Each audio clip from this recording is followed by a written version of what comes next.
Apakah Anda tahu bahwa beberapa pahlawan kemerdekaan kita hanya dikenal di kalangan segelintir orang dan hampir tidak pernah disebutkan dalam perayaan kemerdekaan? Ternyata, di balik layar megah tanggal 17 Agustus ada pahlawan-pahlawan yang lebih mirip mitos daripada fakta. Jadi, jika Anda bosan dengan cerita pahlawan yang sudah terlalu mainstream, mari kita bongkar 5 nama yang seharusnya lebih sering kita sebut dan kenang. Selamat datang di diskusi seru.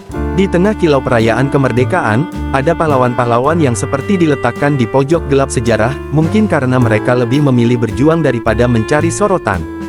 Jadi, bersiaplah untuk mengeksplorasi kisah-kisah luar biasa dari para pahlawan yang meski berjuang dengan sepenuh hati, namun dipandang sebelah mata.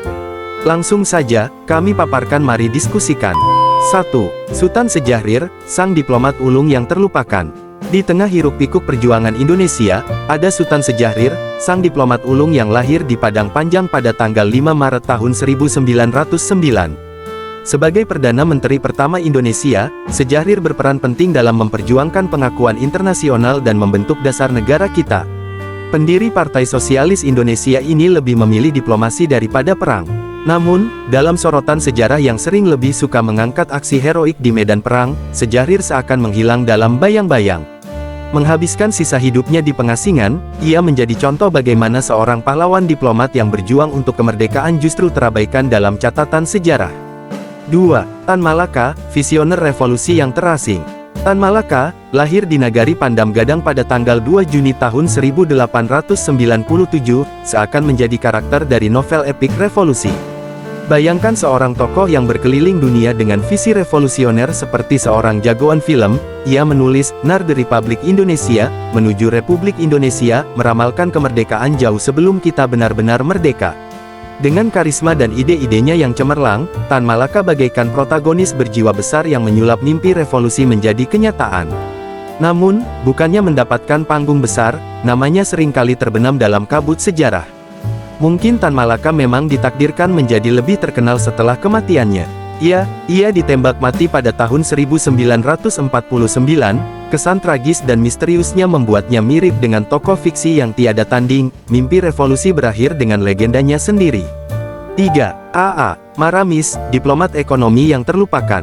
Alexander Andries Maramis, lahir di Manado pada tanggal 20 Juni tahun 1897, adalah seorang diplomat ulung yang memainkan peran krusial dalam merumuskan UUD 1945 dan menstabilkan ekonomi pasca kemerdekaan. Sebagai Menteri Keuangan pertama, Maramis berjuang untuk memastikan stabilitas ekonomi Indonesia di tengah kekacauan awal kemerdekaan. Ironisnya, dalam panggung besar kemerdekaan, Maramis adalah maestro yang tak banyak dikenal. Seperti seorang seniman yang karyanya seringkali hanya dilihat setelah kematian, Maramis baru benar-benar dihargai oleh para ahli setelah ia tidak lagi ada. 4. Amir Syarifuddin, pemimpin kiri yang kontroversial. Amir Syarifuddin Harahap, lahir di Medan pada tanggal 27 April tahun 1907, adalah sosok berani yang menjabat sebagai Menteri Pertahanan dan Perdana Menteri Indonesia. Dikenal karena keberanian dan ideologinya yang kontroversial, terutama selama peristiwa Madiun 1948, Amir Syarifuddin seringkali diingat bukan karena pencapaiannya, tetapi karena kontroversi yang mengelilinginya. Dalam cerita besar kemerdekaan, Amir adalah contoh bagaimana sejarah seringkali lebih memilih menulis ulang kisah dengan dramanya sendiri.